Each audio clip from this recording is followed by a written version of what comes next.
नमस्कार दोस्तों study online 24 में आपका स्वागत है। तो दोस्तों अभी हम लोग बिहार स्पेशल देख रहे हैं और इसमें हम लोग देखेंगे बिहार की प्रमुख नदियां और उनके संगम स्थल। तो आइए देखते हैं। तो सबसे पहले दोस्तों नदियों का नाम लिखा गया है एक कॉलम बना के। दूसरे कॉलम में है उद्गम स्थल यानी कहाँ से वह नदियाँ निकलती हैं, और फिर है संगम स्थल यानी उनका मिलन स्थान या कहाँ गिरती हैं कहाँ मिलती हैं। तो ये चीज़ है। तो दोस्तों ये बिहार स्पेशल जो है आपके बीपीएससी की दृष्टि से काफ़ी इम्पोर्टेंट है, जिनको भी 67 देना है। और दोस्तों आज 65 में जिनका भी रिजल्ट आया है उन दोस्तों को हार्दिक शुभकामनाएं। आइए अपने टॉपिक पे आते हैं। तो दोस्तों सबसे पहले गंगा नदी है। अब गंगा नदी का उद्गम स्थल कहाँ से होता है, कहाँ से गंगा नदी निकलती है, तो गौमुख के गंगोत्री हिमनद से निकलती है। तो ये काफ़ी इम्पोर्टेंट है और VVI सवाल है कि गंगा नदी का उद्गम स्थल कहाँ से होता है, तो गौमुख के गंगोत्री हिमनद से।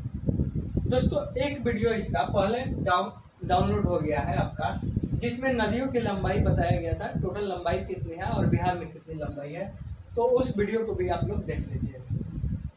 तो यहाँ गंगा नदी का उद्गम स्थल है गौमुख के गंगोत्री हिमनद के निकट से। और ये गिरती कहाँ है गंगा नदी दोस्तों, तो बंगाल की खाड़ी में गिरती है। तो आपको ध्यान में रखना है कि गंगा नदी गिरती कहाँ है, तो बंगाल की खाड़ी में।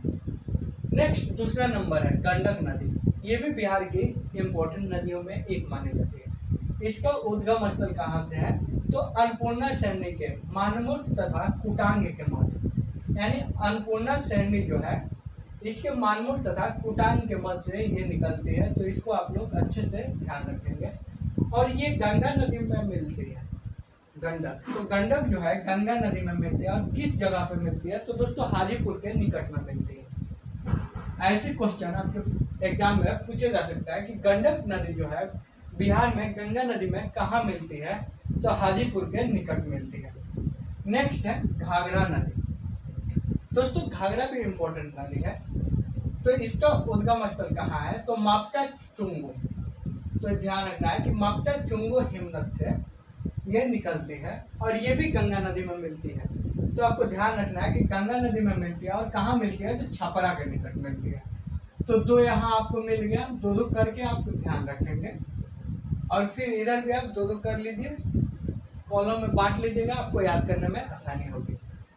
तो दोस्तों घाघरा भी कहाँ मिलती है, गंगा नदी में छपरा के निकट। नेक्स्ट है फिर बूढ़ी गंडक। बूढ़ी गंडक दोस्तों है सोमेश्वर की पहाड़ी से निकलती है चौतारवा चौर से, यानी चौतारवा चौर ये कहाँ है दोस्तों, तो पश्चिमी चंपारण में है, वाल्मीकि नगर के निकट। सोमेश्वर की पहाड़ी से निकलती है, काफी इंपॉर्टेंट है बूढ़ी गंडक। सोमेश्वर की पहाड़ी से निकलती है चौतारवा चौर, पश्चिमी चंपारण। आप इसको साइड में लिख लीजिए, यहाँ स्पेस नहीं है इसलिए हम नहीं लिखे।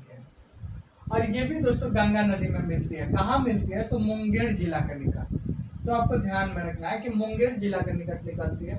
तो एक और आपका बढ़ गया। अब आपको 3 याद रखेंगे। 3 नदियां जो हैं गंडक, घाघरा और बूढ़ी गंडक जो गंगा नदी में मिलती है। एक आपको मिलती है गंडक हाजीपुर में, नेक्स्ट आपको घाघरा छपरा में, यहाँ रा और इस रा को आप जोड़ लें, यानी घाघरा इसमें भी लास्ट में रा है और छपरा में भी रा है। तो यहाँ एक आप ट्रिक बना के याद कर सकते हैं कि दोनों में रा है, तो ये कहाँ मिलेंगे, छपरा में। नेक्स्ट है बागमती नदी। तो दोस्तों बागमती नदी महाभारत श्रेणी से निकलती है और ये महाभारत श्रेणी कहाँ है दोस्तों, तो नेपाल में है। तो ये आपको ध्यान में रखना है कि बागमती नदी जो निकलती है महाभारत श्रेणी से निकलती है और ये बूढ़ी गंडक में मिल जाती है। किसमें मिलती है, बूढ़ी गंडक में। और ये कहाँ मिलती है, तो दोस्तों बेगूसराय जिला में। तो आपको ध्यान में रखना है कि बागमती जो है बूढ़ी गंडक में मिलती है। तो यहाँ से आप इसको ऐड कर लीजिए कि बागमती कहाँ मिलती है, तो बूढ़ी गंडक में। और ये कहाँ है, तो बेगूसराय जिला में। यानी आपको 3 ब ध्यान रखना है, यानी ट्रिपल ब आपको ध्यान रखना है, यानी ब नहीं बागमती, बेगूसराय, बूढ़ी गंडक। ये आपका एक ट्रिक आप ऐसे बनाकर याद रखेंगे, ध्यान रहेगा। नेक्स्ट सवाल है कमला नदी। कमला नदी भी दोस्तों महाभारत से नहीं नेपाल से ही निकलती है। तो आपको ध्यान में रखना है कि कमला नदी कहाँ से निकलती है, महाभारत से नहीं, नेपाल से। और ये कहाँ मिलती है? कोसी नदी में। कोसी को क्या कहा जाता है? तो दोस्तों बिहार की शुक कहा जाता है। तो आपको ध्यान रखना है कि बिहार की शुक किसको कहा जाता है दोस्तों? तो कोसी नदी को। कोसी नदी को बिहार की शुक नदी कहा जाता है, ये आपको ध्यान रखना है। और अपवित्र पूछ दे तो दोस्तों क्रमनसा याद रखेंगे कि क्रमनसा नदी को अपवित्र नदी कहा जाता है। नेक्स्ट है कोसी। कोसी जो निकलती है दोस्तों गोसाई थान की चोटी से निकलती है। काफी इंपॉर्टेंट है कि कोसी कहाँ से निकलती है? तो गोसाई थान की चोटी से। और ये मिलती है कहाँ दोस्तों? तो गंगा नदी में, कुर्सेला कटिहार जिला में। तो ध्यान रखना है कि कोसी जो है कुर्सेला कटिहार जिला में मिलती है। यहाँ दो का आपको ध्यान रखना है कि कोसी, कुर्सेला, कटिहार। और ये मिलती कहाँ है? तो दोस्तों गंगा नदी में। फिर है दोस्तों महानंदा। महानंदा कहाँ से निकलती है? तो दोस्तों दार्जिलिंग की पहाड़ियों से निकलती है महानंदा नदी। तो ये ध्यान रखना है। और ये मिलती है गंगा नदी से मनिहारी में। और मनिहारी कहाँ है दोस्तों? तो कटिहार जिले में है। तो ये आपको ध्यान रखना है कि मनिहारी कहाँ है? कटिहार जिला में, फेमस जगह है। आपको ध्यान रखना है कि महानंदा मनिहारी में मिलती है। यहाँ भी आप अपना कर सकते हैं म करके कटिहार ऐड कर लीजिए, थोड़ा सा आपको सहूलियत मिलेगा, याद रखना है। यानी महानंदा दार्जिलिंग की पहाड़ियों से निकलती है और गंगा नदी मनिहारी में मिल जाती है कटिहार जिला में। फिर है सोन। सोन दोस्तों बिहार की इंपॉर्टेंट नदियों में एक मानी जाती है। तो ये कहाँ से निकलती है दोस्तों? अमरकंटक पहाड़ से। तो काफी इंपॉर्टेंट है सोन नदी। कई बार आपको याद भी होगा कि सोन नदी जो निकलती है अमरकंटक पठार से निकलती है। ये गंगा नदी में मिल जाती है मनेर पटना के निकट। तो आपको ध्यान में रखना है कि मनेर गंगा नदी में मिल जाती है, मनेर पटना के निकट है। फिर नेक्स्ट हमारा है पुनपुन। तो दोस्तों पुनपुन भी काफी इंपॉर्टेंट नदी है। और ये जो मिलती है छोटा नागपुर पठार से निकलती है। कहाँ से निकलती है? छोटा नागपुर पठार, जो झारखंड में।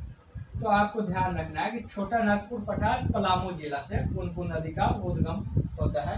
यानी पुनपुन नदी छोटा नागपुर पठार से निकलती है, पलामू जिला इसका उद्गम स्थल है, जो झारखंड में है। और ये गंगा नदी में मिलती है फतुहा के निकट। पुनपुन की एक दोस्तों खास बात यह है कि ये गंगा नदी के समानांतर बहती है। तो आप यहाँ ऐड कर लें कि गंगा नदी के समानांतर कौन सी नदी बहती है? तो पुनपुन नदी गंगा नदी के समानांतर बहती है। ये आपको ध्यान में रखना है। कई बार क्वेश्चन पूछा नहीं गया अभी तक, लेकिन पूछा जा सकता है बीपीएससी में कि पुनपुन जो नदी है गंगा नदी के समानांतर बहती है और ये कहाँ मिलती है? तो दोस्तों फतुहा के निकट मिलती है गंगा नदी में। नेक्स्ट सवाल आपका है क्रमनासा नदी है, जिसे बिहार की अपवित्र नदी के नाम से जाना जाता है। क्रमनासा को किस नाम से जाना जाता है? बिहार की अपवित्र नदी से। और यह निकलती है विंध्यान पहाड़ी से। कहाँ से निकलती है? विंध्यान पहाड़ी से। और दोस्तों ये गंगा नदी में मिलती है चौसा बक्सर के निकट। तो गंगा नदी में कहाँ मिलती है दोस्तों क्रमनासा? तो चौसा बक्सर। अब चौसा भी आपको याद होगा, क्योंकि हुमायूं और शेर शाह के बीच यही चौसा पे लड़ाई हुआ था, जिसको चौसा का युद्ध भी बोला जाता है। तो ये आपको ध्यान रखना है। नेक्स्ट है फल्गु नदी। दोस्तों फल्गु नदी का दूसरा नाम क्या है? निरंजना नदी। तो आपको ध्यान रखना है कि फल्गु नदी का दूसरा नाम क्या है? निरंजना नदी। और इसी नदी के तट पे दोस्तों भगवान बुद्ध को ज्ञान की प्राप्ति हुई थी, इसलिए निरंजना नदी और इम्पोर्टेंट हो जाता है, जिसको फल्गु के नाम से जाना जाता है। और दोस्तों ये भी छोटा नागपुर पठार से निकलती है और ये ताल क्षेत्र में मिल जाती है। कहाँ मिलती है? ताल क्षेत्र में। नेक्स्ट है अजय नदी। दोस्तों अजय नदी क्या है? ये बाटपार जमुई से निकलती है, यानी जमुई जिला जो है वहाँ एक जगह है बटपार। तो ये बटपार जमुई से निकलती है और ये गंगा नदी में मिलती है दोस्तों। और कहाँ मिलती है? तो पश्चिम बंगाल में गंगा नदी से ये जाकर मिलती है। तो ये आपको ध्यान रखना है। अब यहाँ गंगा नदी का कई नदियाँ मिलती हैं, तो ये आपको ध्यान रखना है। फिर यहाँ भी आपको 3 नदियाँ गंगा नदी में मिलती है। तो मैक्सिमम नदियाँ जो है दोस्तों गंगा नदी में मिलती है। तो एक चीज़ आपको ध्यान में रखना है कि जो नदी गंगा नदी में नहीं मिलती है उसको आप अच्छे से याद कर लेंगे, बाकी को आप एलिमिनेट करके भी लिख सकते हैं कि गंगा नदी से मिलती है। तो ये आपका एक ध्यान रखने का तरीका होगा। फिर सकरी नदी है दोस्तों। सकरी नदी उत्तरी छोटा नागपुर पठारी से निकलती है। तो ध्यान रखना है छोटा नागपुर और उत्तरी छोटा नागपुर पठारी में डिफरेंट। तो सरस्वती नदी जो है उत्तरी छोटा नागपुर पठारी से निकलती है और ये गंगा नदी में मिल जाती है क्यूल तथा मोरहर नदी के साथ, यानी गंगा नदी में मिलती है क्यूल तथा मोरहर नदी के साथ में, तो ये आपको ध्यान रखना है। नेक्स्ट है क्यूल नदी। क्यूल झारखंड के गिरिडीह जिला से निकलती है। काफी इंपॉर्टेंट है कि क्यूल नदी कहाँ से निकलती है, तो झारखंड के गिरिडीह जिला से। और ये गंगा नदी से कहाँ मिलती है, तो सूरजगढ़ लखीसराय जिला में। तो काफी इंपॉर्टेंट है कि सूरजगढ़ लखीसराय जिला में गंगा नदी से मिलती है।